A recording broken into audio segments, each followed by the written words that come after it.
اور پیر مغاں کا مقابلہ کیا جاتا ہے شیخ سے کہ پیر مغاں حقائق کا معلم ہے اور حقائق کی بنیاد پہ لوگوں کی تربیت کرنے والا ہے، عارف ہے، عاشقوں کا امام ہے، اور اس پیر مغاں کے آگے رکھا جاتا ہے شیخ کو، جو اسلام کا عالم ہے، جو اسلامی اقدار پر عامل ہے، جو شریعت کا محافظ ہے، اور جس لقب سے حضرت ابوبکر اور حضرت عمر رضی اللہ عنہما کو یاد کیا جاتا ہے، کیونکہ زردشتیت بہت ہی جلدی شیعیت میں کنورٹ ہو گئی تھی، یعنی شیعیت کو قائم رہنے کی سب سے مضبوط بنیاد، یعنی شیعیت کو تخلیق ہونے کا سب سے مرکزی جوہر زردشتیت نے فراہم کیا تھا۔ تو وہ جب یہ سب ہونے لگا تو اب یہ آپ دیکھ لیجئے کہ پیر مغاں شیخ حرم کے مقابلے میں ہے کہ پیر مغاں سچا ہے، شیخ حرم جھوٹا ہے، پیر مغاں حقیقت تک پہنچا ہوا ہے، شیخ حرم حقیقت سے محجور اور محروم ہے، پیر مغاں ہیرو ہے، شیخ ویلن ہے، پیر مغاں جو ہے وہ وجود اور شعور دونوں کی بلندیوں پر فائز ہے، شیخ مسخرہ ہے۔ تو اسی طرح کی ایک اصطلاح ہے رند، جس کو عموماً زاہد کے مقابلے میں لایا جاتا ہے۔ یہاں بھی یہ کہ رند وہ ہے جو بے قید ہے، شریعت سے آزاد ہے، اسلام کے قانون کا باغی ہے، اور دین اسلام کی لگائی ہوئی کسی بندش کو خود اپنے لیے قبول نہیں کرتا،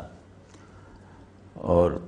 اس کے مقابلے میں زاہد کو لاتے ہیں جو سنت پر چلنے والا ہے، جو اللہ کی محبت میں دنیا سے بے رغبتی دکھاتا ہے، اور جو پرہیزگاری اور پاکیزگی کے اسلامی، قرآنی اور نبوی مطالبات کی تکمیل میں سرگرداں ہیں۔ تو اسی طرح میخار کو رکھا جاتا ہے ناصح اور محتسب کے آگے، اور شراب نوش کو ذریعہ بنایا جاتا ہے نصیحت کرنے والے یا محتسب کی توہین اور تحقیر کا، کہ محتسب کے پاس جواز احتساب ہی شریعت ہے، ناصح کے پاس نصاب نصیحت ہی قانون اسلامی ہے حلال و حرام کا۔ تو قانون اسلامی کے ان دو ترجمانوں اور کارندوں کو قانون توڑنے والے شراب نوش کے آگے نشانہ تحقیر و توہین بنایا جاتا ہے۔ اور اس سے بڑھ کر، مطلب یہ تو شراب اور اس سے ملحقہ اصطلاحات ہیں، اس سے آگے بڑھ کر جہاں یہ میخانے کا چولہ بھی اتار پھینکتے ہیں اور بالکل اپنا مذہبی چہرہ دکھا دیتے ہیں، وہ ہے دیر بمقابلہ حرم، بت بمقابلہ خدا، کفر بمقابلہ اسلام، رندی بمقابلہ شریعت۔ تو یہاں ہر جگہ یہ بت خانے کو کعبے پر، بت کو خدا پر، کفر کو اسلام پر، رندی کو شریعت پر غالب، فاتح، حاوی اور فائق دکھاتے ہیں۔ اور پھر مجوسی روایت کے یعنی کہ بظاہر اسلامائز ہو جانے کے بعد، یعنی صفوی دور میں ایران میں تشیع پھیل جانے کے بعد، یعنی صفویوں نے جس طرح اہل ایران و عراق کو شیعہ بنایا، وہ مذہبی جبر کی اس دنیا میں سب سے بدترین مثال ہے، لیکن خیر اس کی طرف ہم نہیں جاتے۔ لیکن وہ جب یہ مجوسی روح شیعی قالب میں ظاہر ہوئی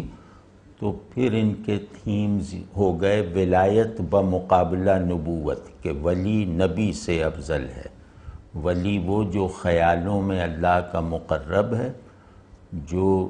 بت پرستانہ جذبے کے ساتھ اللہ کے دوست ہونے کا دعویٰ رکھتا ہے، وہ نبوت یعنی کہ وہ منصب،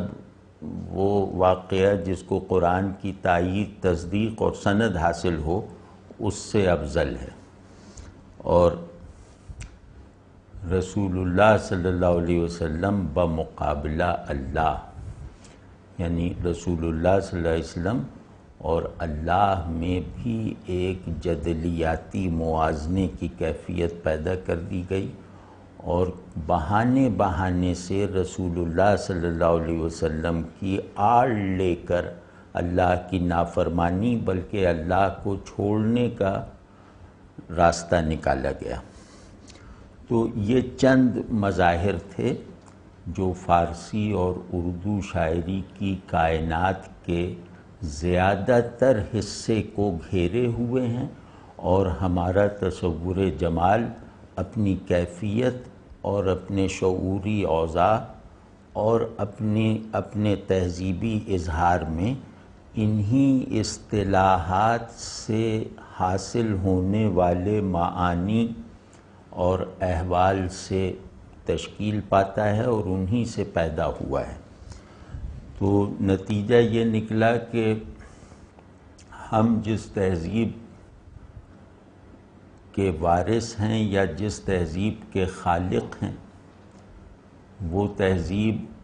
اپنی اندرونی بناوٹ اور اپنی خارجی وضع دونوں میں اسلام کی پیورٹی اور اسلام کی مجاہدانہ اسپرٹ اور اس اخلاص سے مکمل طور پر محروم ہے جو توحید سے بننے والی فضا میں مسلسل پرواز کرتے رہنے سے میسر آتا ہے۔ تو کیونکہ یہ جو ہے یہ گویا قانون شعر بن چکا ہے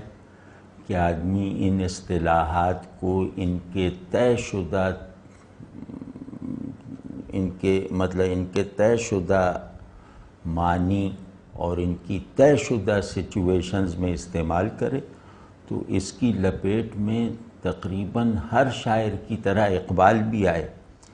اور یہ نظم گویا اس روایت کی فتح کا ایک جھنڈا ہے۔